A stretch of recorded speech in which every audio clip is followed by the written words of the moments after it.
اخلاقیات جماعت دہم سبق نمبر 2 گناہ اور جرم کا تصور تفصیلی سوالات۔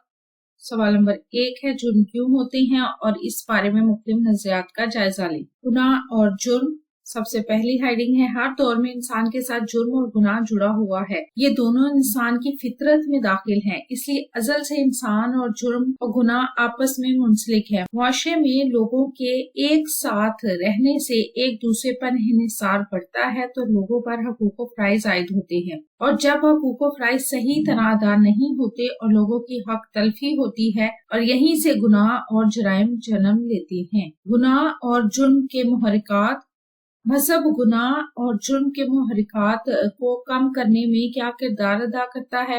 اس سلسلے میں ماہرین اخلاقیات کی مختلف آراء ہیں۔ اگلی ہیڈنگ ہے انسانی ضروریات کا بڑھنا۔ ایک نقطہ نظر یہ ہے کہ جب انسان کی ضروریات بڑھ جائیں، مہنگائی بہت زیادہ ہو جائے، ذرائع آمدن کے وسائل کم ہو جائے اور انسان اپنی آمدن کے مطابق زندگی بسر نہ کرے، ان حالات میں انسان اپنے ناجائز ذرائع سے اپنی ضروریات زندگی پوری کرنے لگتا ہے۔ تفریح و تباہ کی خواہش۔ کبھی یوں ہوتا ہے کہ انسان کبھی صرف اپنی تفریح تباہ کے لیے آلات خریدتا ہے، لیکن بعد میں وہی تفریح اس کی ضرورت بن جاتی ہے، جسے چھوڑنا اس کے لیے مشکل ہو جاتا ہے۔ جب انسان کی تفریح، لذت اور مزے کی طلب بھی جائز حدود سے بڑھ جاتی ہے تو وہ تہذیب، اخلاق اور قانون کے دائرے سے نکل کر اسے حاصل کرنے کی کوشش کرتا ہے اور اس طرح وہ گناہ اور جرم کی دنیا میں داخل ہو جاتا ہے۔ سماجی تحفظ کے لیے قانون سازی۔ سماجی تحفظ کے لیے انسان تہذیبی دائروں میں رہ کر جو قانون سازی کرتا ہے، ان قوانین کی خلاف ورزی گناہ بھی ہوگی اور جرم بھی۔ اگر کسی ملک کا قانون مذہبی احکامات سے مختلف ہے تو ایسے قانون کی خلاف ورزی بھی جرم ہوگی اور اس کی سزا مقرر ہوگی۔